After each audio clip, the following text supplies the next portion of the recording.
తాకట్లో ఉన్న మీ బంగారాన్ని విడిపించి ఆ రోజు ఆన్లైన్ రేటుకి కొంటాం. Sharma gold company. నమస్తే, వెల్కమ్ టు సుమన్ టీవీ. నేను గిరిజ. 2025 నూతన ఆంగ్ల సంవత్సరంలో భాగంగా ద్వాదశ రాశుల వారికి ఫలితాలు ఏ విధంగా ఉండబోతున్నాయి, అందులోనూ మనం ఇప్పటివరకు అయితే చాంద్రమానం ప్రకారం నక్షత్రం రాశి పరంగా మన జాతకం ఎలా ఉంటుంది 2025 సంవత్సరంలో ఓవరాల్ గా అనేది ఇప్పటివరకు తెలుసుకున్నాం కదా.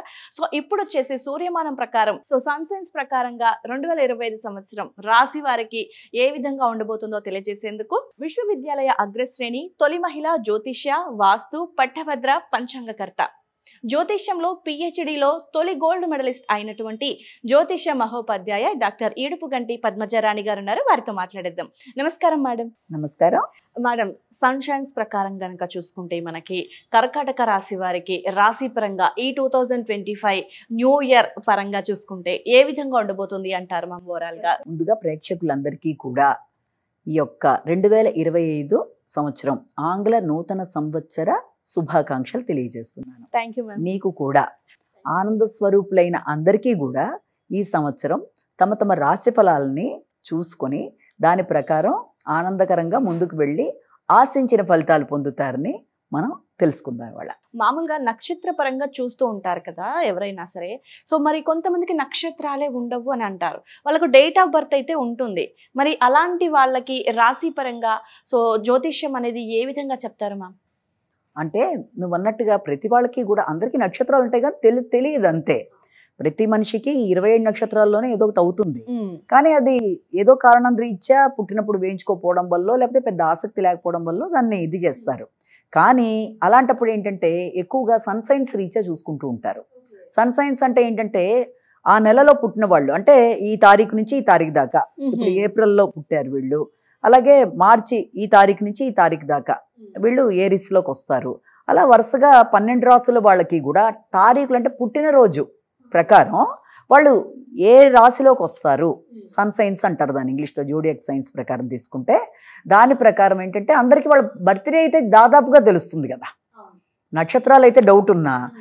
కాబట్టి డేట్ ఆఫ్ బర్త్లు కనీసం తెలిస్తే, డేట్ ఆఫ్ బర్త్లు కనీసం ఏ డేట్న పుట్టారో దాని ప్రకారం ఇప్పుడు మనం చెప్పుకోబోయే రాశి ఫలితాలు ఆ నెలలో దేంట్లోకి వచ్చారో చూసుకొని మేషరాశ, వృషభ రాశి అని అలా చూసుకుంటూ పెడతారు. అంటే నక్షత్రం మనకు తెలుస్తుందా మ్యామ్? సన్షైన్స్ పరంగా చూసుకుంటే మనకు అంటే రాశి తెలుస్తుంది, ఓకే. డేట్ పరంగా చూసినప్పుడు మనకు నక్షత్రం ఇది అనేది క్లారిటీగా తెలుస్తుందంటారా? మరి నక్షత్రం వేరు, రాశి ప్రకారం తెలుసుకోవడం వేరు. నువ్వు పుట్టిన తారీఖు బట్టి కరెక్ట్గా డేటు, టైము, ప్లేస్ ప్రకారం నువ్వు వేసుకుంటే దాని ప్రకారం నక్షత్రం వస్తుంది.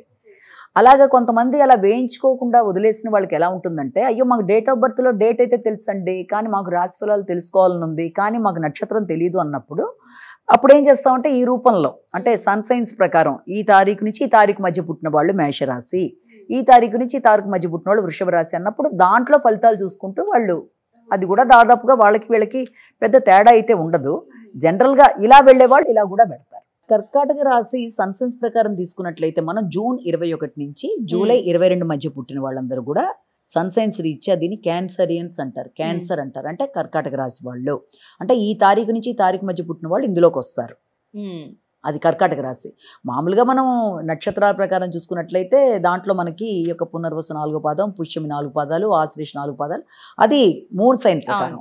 ఇక్కడ మనం చెప్తోంది ఇప్పుడు ఈ తారీఖు నుంచి ఈ తారీఖు మధ్య, అంటే ఇప్పుడు మనం చెప్పుకున్నట్టుగా జూన్ 21 నుంచి జూలై 22 మధ్య పుట్టిన వాళ్ళ గురించి ఇప్పుడు మనం తెలుసుకోబోతున్నాం. అయితే ఇందులో ఏంటంటే కర్కాటక రాశిలో ఈ పుట్టిన వాళ్ళందరికీ కూడా ఫస్ట్ ఆఫ్ విషయం తీసుకుంటే ఇక్కడ వీళ్ళకి చాలా శత్రువులతో ఫైట్ చేసినట్టుగా, అంటే వాళ్ళ మీద ఇదితో చాలా కష్టపడి చాలా విజయాలు సాధించడానికి ప్రయత్నాలు చేస్తారు. కానీ అవి అంత గొప్పగా అయితే, అంటే వీళ్ళు ఆశించిన స్థాయిలో ఆ శ్రమ తగిన ఫలితం అయితే ఉండడం కొంత కష్టమే. కష్టపడతారు డెఫినెట్ గా, కానీ వృత్తిపరంగా వీళ్ళు పడేంత కష్టం ఎవరు పడరు, అంత బాగా పడతారు. కానీ రావాల్సినంత స్థాయిలో వీళ్ళ గుర్తింపు అనేది లేకపోవడం వల్ల కొంత ఆ డిస్టర్బెన్స్ అనేది మానసికంగా, బేసికల్ గానే వీళ్ళు చాలా సెన్సిటివ్ పీపుల్. ఈ సెన్సిటివ్ నేచర్తో ఏంటంటే పనే దైవంగా భావిస్తారు. ఆ భావించినప్పుడు ఆశించిన స్థాయిలో లేపడం వల్ల కొంత మానసికంగా ఇబ్బంది పడ్డం, అలాగే వ్యక్తుల సహకారం కానీ వ్యక్తుల యొక్క సహకారం అందడంలో ప్రశాంతత అనేది కొంతవరకు తగ్గిపోవడం, తర్వాత కమ్యూనికేషన్ అనేది మాట్లాడవలసిన టైంలో వీళ్ళు మాట్లాడకపోవడం వల్ల కూడా కొన్ని రకాలైన ఇబ్బందులు వస్తాయి. అంటే చెప్పాలి అనుకుంటారు, కోపం వల్ల కావచ్చు, ప్యాసివ్గా అయిపోవడం వల్ల కావచ్చు, చెప్పకుండా మనసులో పెట్టుకుని బాధపడిపోతారు. దానివల్ల ఏమవుతుందంటే అది అపార్థాలకు దారితీసే అవకాశాలు లాంటివి ఒకటి ఉంటాయి. తర్వాత ఏంటంటే సంతానం విషయంలో కూడా వీళ్ళు ఎలాగైతే ప్లాన్ చేశారో ఆ స్థాయిలో సంతానం ముందుకెళ్లాలని వీళ్ళు చాలా గట్టిగా కృషి చేస్తారు. ఆ విషయంలో కూడా చాలా వరకు బాగానే ఉన్నప్పటికీ కూడా వీళ్ళ ఎస్టిమేషన్ చాలా ఎక్కువ ఉంటుంది జనరల్గా. అంటే వీళ్ళు చాలా కష్టపడే జీవులు కాబట్టి వాళ్ళు అదే ఎక్స్పెక్ట్ చేస్తారు ఇతరుల దగ్గర నుంచి. అదొకటి. తర్వాత ఏంటంటే సాంఘిక సంబంధాల్లో ఇతరులకి వీళ్ళల్లో ఆ రకమైన స్వార్థ భావనలు కనబడడం వల్ల సాంఘిక సంబంధాల విషయంలో కానీ లేకపోతే జీవిత భాగస్వామి దగ్గర కానీ వీళ్ళ మనసులో లేకపోయినా అవతల వాళ్ళు వీళ్ళని అపార్థం చేసుకునే అవకాశం ఉంది. వీళ్ళ ప్రవర్తన మాట తీరు చూసి వీళ్ళ స్వార్థంతో ఏదో చేస్తున్నారు అన్నట్టుగా భావనతో కొంత. ఆ తర్వాత వచ్చేప్పటికి తర్వాత ఏంటంటే తర్వాత రాబోయే టైం అప్ టు అక్టోబర్ దాకా నడిచిన టైంలో కూడా వీళ్ళకి ఎలా ఉంటుందంటే సోషల్ రిలేషన్స్ కన్నా కూడా ఎక్కువ భగవంతుడు, ధ్యానం, స్పిరిచువల్ థింకింగ్, గంగా స్నాన ఫలం, భగవంతుడు, భక్తి అంటూ ఎక్కువ స్థాయి మైండ్ అంతా కూడా ఎక్కువ భగవంతుడి మీద కేటాయిస్తారు. అది అంటే వాళ్ళకి కనెక్టివిటీ విత్ గాడ్ అన్నట్టుగా వీళ్ళు ఆ టైప్లో చాలా కనెక్ట్ అవుతారు, మామూలు కాదు, అలా అవుతారు. తర్వాత విద్యాపరమైన విషయాల్లో కానీ సంఘంలో వీళ్ళకి ముఖ్యంగా ఏదైనా ఇన్వెస్ట్మెంట్ ఏదైనా ఆల్రెడీ ఎక్కడన్నా వీళ్ళు డబ్బులు ఇచ్చి దానికి సంబంధించి ఏదైనా గృహానికి సంబంధించిన విషయాలు కానీ భూమికి సంబంధించిన విషయాలు కానీ వాహనానికి సంబంధించిన విషయాల్లో కానీ ఆల్రెడీ ఎప్పుడో ఇచ్చిన విషయాల్లో కూడా ఇప్పుడు కొంత సామాన్య ఫలితాలు అనేవి వస్తాయి ఈ పీరియడ్లో.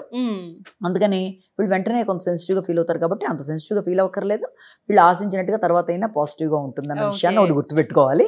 తర్వాత వచ్చేటప్పటికి ఏంటంటే శత్రువులు వీళ్ళని ఇబ్బంది పెట్టడానికి చేసే ప్రయత్నాల్లో వాళ్ళు ఎంత ఇది చేసినా వీళ్ళకి నైపుణ్యాలు, షార్ప్నెస్ ఎక్కువగా ఉండడంతో దాన్ని అధిగమించేస్తారు.